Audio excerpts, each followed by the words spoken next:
These are the episodes where the Simpsons completely cross their line, mocking other cultures and even gender. Let's start with the episode called Homer's Phobia. The Simpsons are in need of money to cover a $900 repair after Bart breaks the dryer and damages the gas line. Marge tries to sell an authentic Civil War doll, a family heirloom, to Cockamamie's, a quirky collectibles shop. She's disappointed when John, the shop owner, reveals that her cherished doll is just a cheap liquor bottle with little value. That'll make your bull run. The family immediately takes a liking to John, and they invite him to their home to show off some of their own quirky items. The next morning, Homer tells Marge that he likes John and suggests they invite him and his wife over sometime. Marge tells Homer that John doesn't have a wife and is gay. John is a sexual. Which horrifies Homer.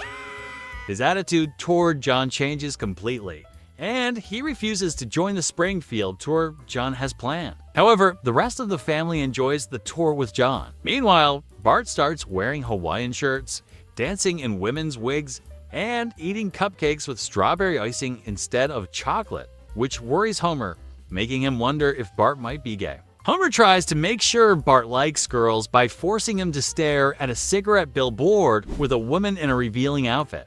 However, this backfires when Bart becomes interested in slim cigarettes, which are marketed to women and seen as feminine. In an attempt to make Bart more manly, Homer takes him to the Ajax steel mill, only to discover that the entire workforce is gay. A fact he learns when the steel mill turns into a gay nightclub during breaks. Desperate, Homer takes Moe's advice to make Bart more masculine by taking him deer hunting with Moe and Barney. Bart could shoot a deer! However, when they fail to find any deer, they decide to shoot reindeer at Santa's village instead. The reindeer become aggressive, attacking the hunters, who are soon terrified and drop their tough guy attitudes. With help from Lisa and Marge, John uses a Japanese Santa Claus robot to scare the reindeer off and save the group.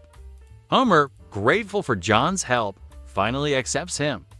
On the ride home, Homer tells Bart that he supports him no matter what path he chooses in life.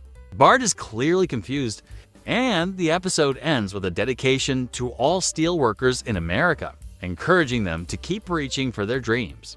Next, we've got the episode called Much Ado About Nothing. It begins with a bear wanders out of the forest and makes its way into Springfield, eventually showing up on Evergreen Terrace. Ned Flanders returns home, spots the bear, and runs inside in fear. Meanwhile, Homer attempts to escape his house by using the power line.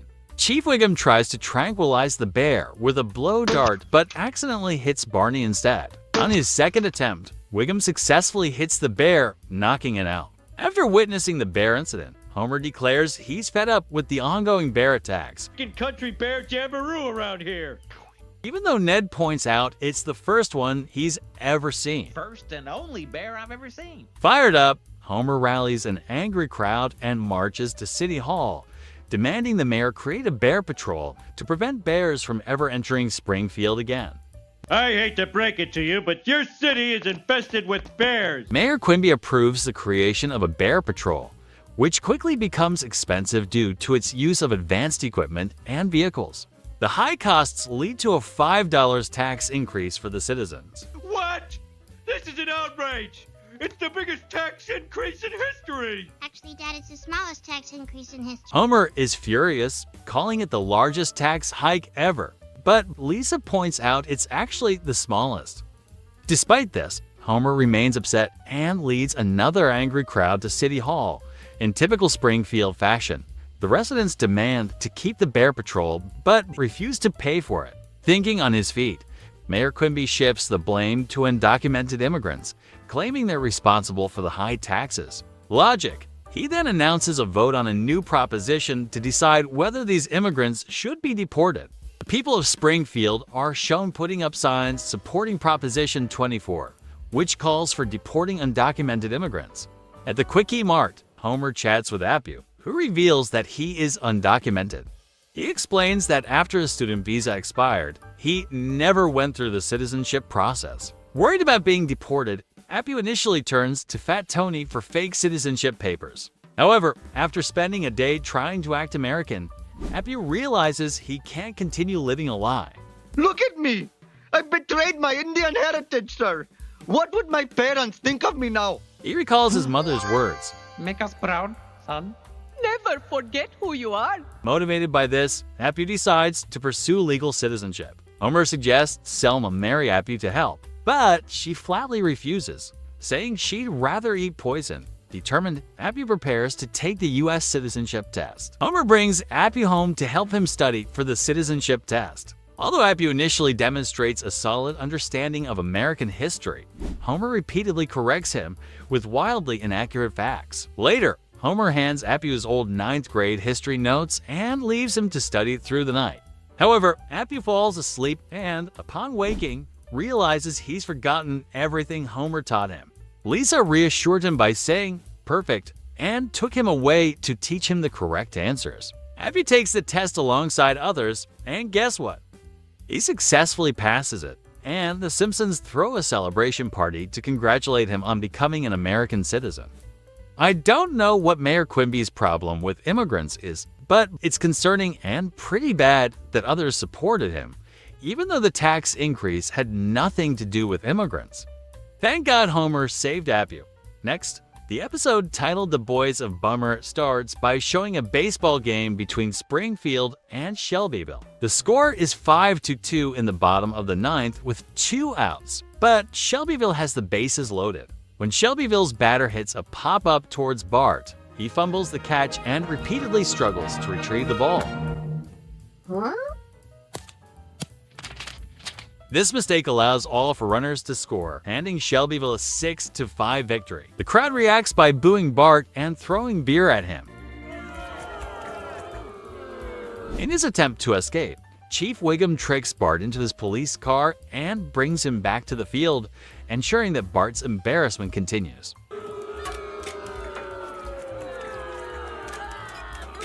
Now an outcast, Bart is afraid to go anywhere. Lisa tries to lift his spirits by taking him to meet Joe LaBute, a former baseball player who made a similar mistake in the 1943 World Series. However, things take a turn for the worse when LaBute finds out who Bart is and turns against him. Easy fly ball. You stink like a Dutchman's throw-up. Talking to you was the biggest error of my life. One morning, Lisa wakes up to find that someone has spray painted "I hate Bart Simpson" all over Springfield. The family eventually finds Bart, now full of self-hate, spray painting the water tower.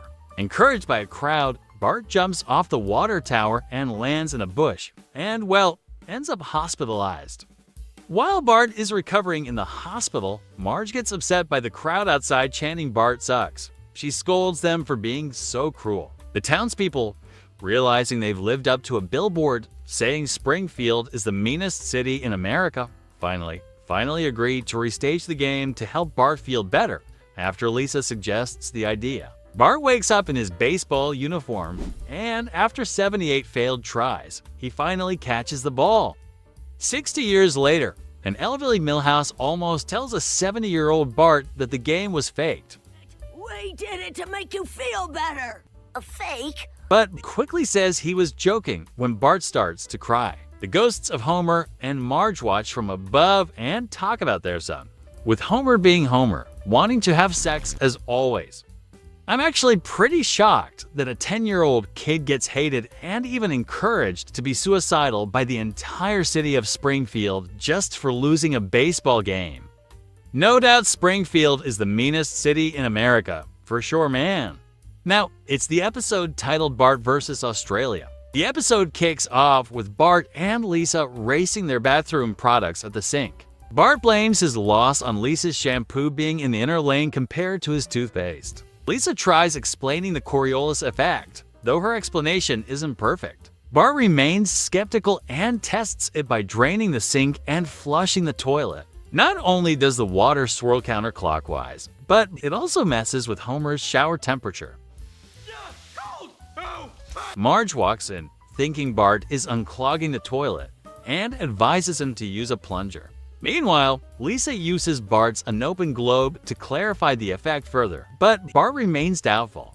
To disprove the Coriolis effect, Bart starts calling different countries in the southern hemisphere, like Chile, Antarctica, and even a fictional African dictatorship. Despite Lisa's warnings about the costs, Bart keeps calling until he finally makes a collect call to an Australian boy named Tobias. Posing as Dr. Bart Simpson from the International Draining Commission, Bart asks Tobias which way the water drains. Drains in your area have been malfunctioning. Tobias confirms it drains clockwise. Bart, irritated but pretending otherwise, asks Tobias to check his neighbor's water too. Hours later, both families face massive phone bills. Bart's family gets several collection notices, while Tobias' father gets charged $900. Tobias claims it was an emergency call, but his father uncovers the prank and demands Bart pay. Bart mocks him, unaware that Tobias' neighbor, a member of parliament, reports the prank to the prime minister. Bart keeps ignoring the mounting collection letters, tossing them into his trash bin. Lisa notices the overflowing trash and reads the letters aloud, making Bart realize how serious things have become.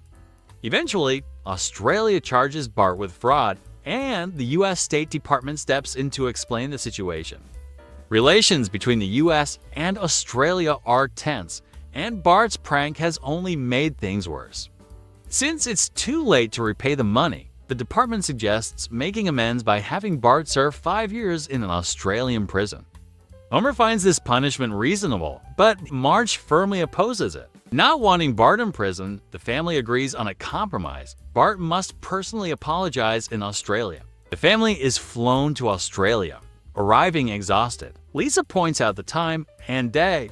It's 6:45 a.m. next Wednesday. Bart, carrying a bullfrog, drops it into a fountain. However, the frog escapes, hops away, and ends up inside a kangaroo's pouch. While walking through the city, Homer spots a Marine outside the American embassy and mistakenly believes he's a Queen's guard. After mocking the Marine, Homer gets knocked out. Later, as Homer exits the embassy, the Marine clarifies that the embassy is technically on American soil. Homer jumps between countries to test this and ends up knocked out again. Meanwhile, Marge, Lisa, and Maggie explore a museum where they discover a statue of Australia's first Prime Minister, who oddly resembles Snake. Bart heads to court and makes his apology. I'm sorry. But the Australians demand an extra punishment, a kick to his bum with a giant boot, parodying the Michael P. Fay caning incident in Singapore. Homer is shocked, but is warned that this is an Australian tradition. Refusing to accept the punishment, Homer and Bart flee, chased by a mob, and make it back to the American embassy. Initially, the embassy staff tries to keep them out, but a malfunctioning gate allows the Simpsons inside just before soldiers close it manually, locking out the furious Australians. To defuse the situation, Bart reluctantly agrees to be kicked. Wants to kick you once through the gate with a regular shoe. As the Australian Prime Minister prepares to kick, Bart cleverly dodges, then moons the crowd with "Don't tread on me" written across his bum while humming the Star-Spangled Banner. Outraged, the Australians break through the gate and chase the Simpsons, forcing the family to flee in a helicopter. The scene resembles the fall of Saigon, with Australians hurling Foster's cans as the family escapes. Meanwhile, the subplot of Bart sneaking his bullfrog past customs resurfaces. The frog multiplies rapidly, wreaking havoc on Australia's ecosystem, a nod to the real-life cane toad invasion. As the helicopter flies away, the family reflects on how introducing foreign species can devastate new environments. The camera pans out, revealing a koala clinging to the helicopter's strut. The final shot zooms in on the koala's eye, suggesting the US may soon face a similar invasion from Australia. They did Australia dirty, I guess. Just like they made fun of Australia, they did the same with Brazil too in the episode called Blame It on Lisa. It starts showing Homer and Bart enjoying Itchy and Scratchy, when Marge informs them that the phone company has charged the family hundreds of dollars for calls made to Brazil. Homer and Marge visit the phone company, thinking it's a mistake. They meet customer service representative Lindsay Nagel, who confirms that the calls were made by them, but Homer refuses to pay the bill, which results in the company cutting off their phone service. I can't get a dial tone. Lisa discovers that the phone is no longer working when she tries calling Janie, and Homer misses an opportunity to get taco shells. In a desperate move, Homer attempts to reconnect the phone illegally, but ends up getting shocked several times and is later found smoldering in the bushes. When Marge insists they need to pay the bill to turn the phone back on, Lisa confesses that she made the calls. Lisa explains she had been sponsoring a Brazilian orphan named Ronaldo, receiving a letter from him every month until recently. After a call from the orphanage, she learns that Ronaldo has gone missing and the orphanage has been pressuring her for more money. To prove her point, Lisa plays a recorded message from Ronaldo thanking her for the donation, Thank you for your donation. which helped him buy a pair of dance shoes and a door for the orphanage. The Simpsons decide to travel to Brazil to find out what happened to Ronaldo, leaving Maggie with Patty and Selma.